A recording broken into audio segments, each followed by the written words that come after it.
ఒకసారి ఒక దైవజనుడు చెప్పాడు, ఆయన ఈ ఊరు నుంచి వేరే ఊర్లో కూటం పెట్టడానికి అక్కడికి వెళ్ళాలి. ఆయన అక్కడ ఆహ్వానించబడ్డాడు.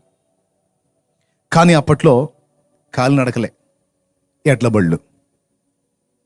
ఏం చేయాలా? ఈయనేమో ఓపిక లేదు, బాగలేదు, ఆయనకి హెల్త్ బాగలేదు, పెద్ద వయసు వచ్చేసింది, తిరగలేడు. కానీ వాళ్ళేమో మొండికి పడి అడిగారు, అయ్యా మీరు రావాల్సిందే.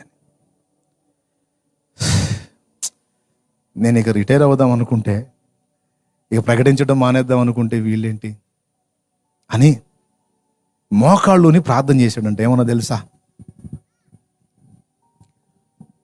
అయ్యా నాకు పెద్ద వయసు వచ్చింది, శక్తిహీనుడిని అయిపోయాను, ఇక నాకు ఓపిక లేదు, ఇంక నేను తిరగలేనయ్యా, ఈ ఒక్క చోటకి వెళ్ళి ఇక నేను ఆగుతానయ్యా, నన్నేమనుకోవద్దు, నన్ను అర్థం చేసుకోయ్యా అని ఏడ్చి ప్రార్థన చేసుకొని ఎలా వెళ్ళాలి అక్కడికని ఆలోచించి ఒక ఇంటి దగ్గరికి వెళ్ళాడు. ఎడ్ల బండి ఉన్న ఆయన ఇంటి దగ్గరికి వెళ్ళి, ఫలానా ఊరికి వెళ్ళాలి, మరి వస్తావయ్యా అంటే, అయ్యా ఇప్పటిదాకా నా ఎడ్లు వ్యవసాయం చేసి వచ్చినాయి, అలసిపోయి ఉన్నాయి, నేను ఇప్పుడు తీసుకెళ్ళలేనయ్యా అంటే, అయ్యా నేను వాళ్ళకి వస్తానని మాట ఇచ్చాను, వెళ్ళకపోతే కష్టమైంది, నా మాట వినయ్యా, ఈ ఒక్కసారి నాకు సహాయం చేయి, ఇంకా మళ్ళా నేను అడగనులే, ఎందుకంటే నేను ఇంకా వెళ్ళి ప్రకటిద్దాం అనుకోవట్లేదు అని అంటే, అయ్యా అర్థం చేసుకోండి అయ్యా, ఎడ్లు అలిసి ఉండయ్యా అంటే, ఏమనుకోవద్దయ్యా ఈ ఒక్కసారి అంటే, సరే ఎడ్లు బండి కట్టాడు,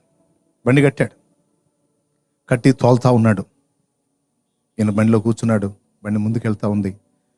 కొంచెం దూరం వెళ్ళింది, మెరక పళ్ళు అప్పుడు తార్ రోడ్డు లేవుగా, గుంట మెట్ట వెళ్తా ఉన్నాయి. ఒక దగ్గరికి వెళ్ళేసరికి ఆ 2 ఎడ్లలో ఒక ఎద్దు పడిపోయింది. దాని కాలు విరిగింది, వాలిపోయింది, చచ్చిపోయే పరిస్థితికి వెళ్ళిపోతుంది. అది పెద్ద ఆయన బండి దిగాడు. ఆ ఎడ్ల బండి యజమానుడు ఆ ఎద్దు దగ్గరికి వెళ్ళి ఆ ఎద్దు మీద చెయ్యేసి పెద్దగా పసిబిడ్డలాగా ఏడుస్తున్నాడట. ఆ ఎద్దు మీద చెయ్యేసి పెద్దగా ఏడుస్తున్నాడంట. ఈయనకేం అర్థం కాల. ఎద్దు కాలు ఇరిగింది, అదేదో చావు బతుకుల్లో ఉంది, దానికి ఏదో రోగం అనుకుంటాను. ఎద్దు కూడా నీరసంగా ఉంది. ఎద్దు చేస్తే ఇంకొక ఎద్దు వచ్చేది కదా, ఎందుకు అంతసేపు ఏడుస్తున్నాడని ఆశ్చర్యంగా ముఖం పెట్టి అలానే చూస్తూ ఉంటే దాన్ని ముద్దు పెట్టుకొని ఏడుస్తున్నాడంట. చివరికి ఆయన దగ్గరికి వెళ్ళి, అయ్యా ఎందుకు అంతసేపు ఏడుస్తున్నావు? అది ఒట్టి ఎద్దే కదా, దాని తర్వాత ఇంకోటి తీసుకొచ్చుకొని కట్టుకోవచ్చు, వ్యవసాయం చేసుకోవచ్చు, దానికోసం ఎందుకు అంతసేపు ఏడుస్తున్నావు అంటే, నీకు తెలియదయ్యా, ఇది నాకు నమ్మకమైన యుద్ధం. అయ్యా మీకు తెలుసా, దాని పరిస్థితి బాగలేదయ్యా. ఇప్పుడే కాదు, నేను ఏనాడైనా సరే ఎప్పుడైనా సరే వెళ్ళి కాడిమాను పట్టుకొని కాడిమాను పైకెత్తి నిలబడితే ఒక్కరోజు కూడా నా వల్ల కాదు అని మొరాయించలేదయ్యా. దానికి బాగలేకపోయినా వచ్చి దాని మెడ దూర్చి కాడిమాను భుజాన్ని వేసుకుని లాగిందయ్యా నా ఎద్దు. నీకు తెలీదు, ఇంటికాడ అది చావు బ్రతుకుల్లోనే ఉంది, ఇబ్బందికరంగా ఉంది. అయినా నేను వెళ్ళి కాడిమాను ఎత్తి వస్తావా అని పిలిస్తే ఆ స్థితిలో ఉండి కూడా వచ్చి మెడ దూర్చి ఇక్కడ దాకా వచ్చి ప్రాణం వదిలిందయ్యా నా ఎద్దు. నమ్మకమైన ఎద్దు,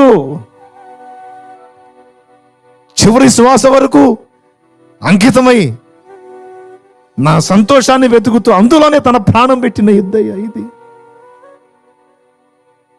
అప్పుడు స్ట్రైక్ అయింది దైవజనుడికి, అయ్యో ఈ నోరు లేని పశువుకున్నంత ఇంకితం నాకు లేకపోయా కదా, ఈ ఎద్దంత నమ్మకంగా నేను ఉండలేకపోయా కదా. నా యజమానుడు ఎన్నోసార్లు రా అని పిలిస్తే ఎన్నోసార్లు కాదు అని మొరాయించి నా స్వచిత్తాన్ని వెతికి నా ఇష్టం వచ్చినట్టు నేను మొరాయించాను. నా ప్రభు నన్ను గురించి అనగలడా ఈ మాట అని ఆలోచించుకొని అక్కడ పడి ఏడ్చి, అయ్యా నన్ను క్షమించు, ఇంకా ఎప్పుడు అనను నేను మానుకుంటానని, ఇంకా ఎప్పుడు అనను నేను ఆగిపోతానని, నా ఊపిరి తుది శ్వాస వదిలేంత వరకు నీ పనిలోనే ఖర్చు అయిపోతాను ప్రభువా, నీకోసమే పరిగెత్తుతా ప్రభువా, నన్ను క్షమించు, నన్ను మన్నించు, నీ చిత్తము నమ్మకంగా నెరవేరుస్తా ప్రభువా అని ఏడ్చి ఆ తప్పు విషయంలో మారు మనసు పొందాడు. నిజంగా జరిగిన సంఘటన అండి ఇది.